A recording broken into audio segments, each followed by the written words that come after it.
जय Balaji packaging tours लाए हैं एक और शानदार ट्रिप 10 मई से 19 मई तक शिमला, कुल्लू मनाली और चंडीगढ़ जैसे हसीन शहरों में आपको घुमाया जाएगा सिर्फ 16,500 रुपए में, जिसमें मणिकरण गुरुद्वारे में भी आपको दर्शन करवाया जाएगा। उल्लासनगर शहर में हाल ही में पे एंड पार्क का मुद्दा काफी गरमाया हुआ है। इसी मुद्दे का विरोध व्यापारियों ने किया है और इसी को ध्यान में रखते हुए भारतीय जनता पार्टी उल्लासनगर 5 के general secretary advocate Monish Bhatia ji ने उल्लासनगर म्यूनिसिपल कॉरपोरेशन के कमिश्नर को एक पत्र व्यवहार कर उनसे इसको रद्द करने की अपील की है। आइए इसके बारे में अधिक जानकारी लेते हैं नरेंद्र राजानी जी से। देखिए, हमारे शहर में जो लोग अब जिस प्रकार का जीवन निर्वाह कर रहे हैं, बड़ी दुखदाई परिस्थितियां हैं। शहर में कॉरपोरेशन पिछले लंबे कार्यकाल से लेकर कुछ सुविधाएं दे नहीं पाई है। अब तक बेसिक सुविधाएं जैसे अच्छी सड़कें, अच्छी नालियों की मरम्मत, गलियां ठीक हो, पानी ठीक हो, या हमारा वातावरण और वायु ठीक हो, प्रदूषण न हो, इन सब चीज़ों को, बेसिक चीज़ों से लोग अब तक यहाँ पर वंचित हैं। उस समय केवल कॉरपोरेशन में बैठे हुए लोग केवल अपना रेवेन्यू बढ़ाने के लिए कुछ नए नए उपक्रम करते रहते हैं। उसमें से एक नया उपक्रम ये लाया, ये योजना लाई कि हम पे एंड पार्क, जहाँ जहाँ पे आप गाड़ी पार्क करोगे उसको हम फाइन करेंगे, 10 रुपया, 20 रुपया, 50 रुपया, 100 रुपया, जो भी। तो ये अपने आप में इस शहर के साथ इस प्रकार से ये अन्याय नहीं होना चाहिए। और जो मुझे जानकारी मिली कि जिस प्रकार से ये आनन फानन में इस प्रस्ताव को पारित कर दिया गया, क्योंकि ये ऑनलाइन मीटिंग थी, ऑनलाइन मीटिंग में लोग सामने नहीं बैठे रहते, नगर सेवक सामने नहीं बैठे रहते, इसलिए जिनका विरोध था उनका विरोध बीजेपी के नगर सेवकों का वहां पर दर्ज नहीं हुआ।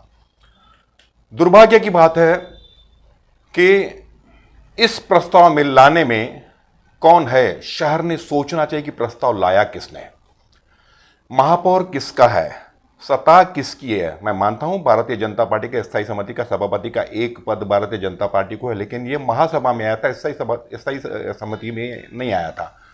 तो वहां पर यह प्रस्ताव लाया किसने। जब भी कमिश्नर कोई प्रस्ताव का गोशवारा देता है तो सबसे पहले वो महापौर के कार्यालय में देता है, महापौर ने उसको महासभा में लाना होता है। तो वहां पर महापौर ने, यानी शिवसेना पक्ष ने वहां पर उसको रोकना चाहिए था। इस शहर के साथ इस प्रकार के मुद्दे लाकर लोगों के दिलों में से एक विश्वास टूटता जा रहा है कि कौन से लोग हमारे साथ यहाँ पर हैं, जो हमारे लिए यहाँ पर इतनी परेशानियां भुगत रहे हैं और परेशानियां बढ़ाते जा रहे हैं।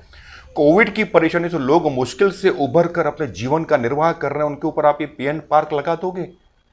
और उसके सिवाय कुछ विषय ऐसे हैं कि जो टीओके के नगर सेवक थे, आज उन्होंने भी उसके अंदर उनको सपोर्ट किया, किसी ने भी विरोध का एक शब्द नहीं कहा कि इसका हम विरोध करते हैं। अब बाहर आकर राष्ट्रवादी के लोग यह कहेंगे कि हम इस मुद्दे का विरोध करते हैं। अरे भाई, दर्द देते हो फिर बाहर दवा देते हो, अंदर दर्द देना ही बंद कर दो ना।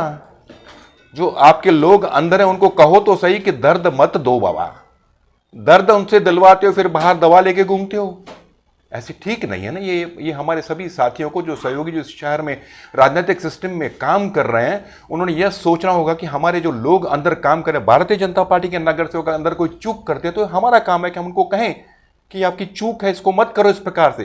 लेकिन उसी प्रकार से राष्ट्रवादी ने भी सोचना होगा और शिवसेना ने भी सोचना होगा। ये बहुत ही महत्व का विषय है। इसमें लोगों का विश्वास राजनीति से वैसे ही उठ गया है, ये और उठते जा रहा है। लोग बड़े दुखी हैं, लोगों को राजनीतिक सिस्टम में से कोई अपेक्षा ही नहीं दिख रही है। लोकशाही में से लोगों का विश्वास उठते जा रहा है और इस प्रकार के निर्णय इस विश्वास को और तोड़ते हैं। तो इसलिए मेरे सभी जो राजनीतिक पक्ष इस शहर में काम कर रहे हैं, उन सभी पक्षों से यह है, यहाँ तक कि शिवसेना को भी यह है कि जो अब भारतीय जनता पार्टी के आज सभी पदाधिकारियों, नगर सेवकों ने एक विशेष महासभा बुलाकर इस मुद्दे को तुरंत रद्द करना, उसकी जो महासभा बोले वो महासभा तुरंत जल्द बुलाई जानी चाहिए। चुनाव की घोषणा से पहले, आचार संहिता से पहले ये सभा लग जानी चाहिए और उस सभा में तुरंत 1 मिनट में सभी पक्षों ने कहना चाहिए कि हमसे ये चूक हुई थी, हम इसको सुधार कर रहे हैं और शहर के हित में। बस उतना ही कहना है। धन्यवाद।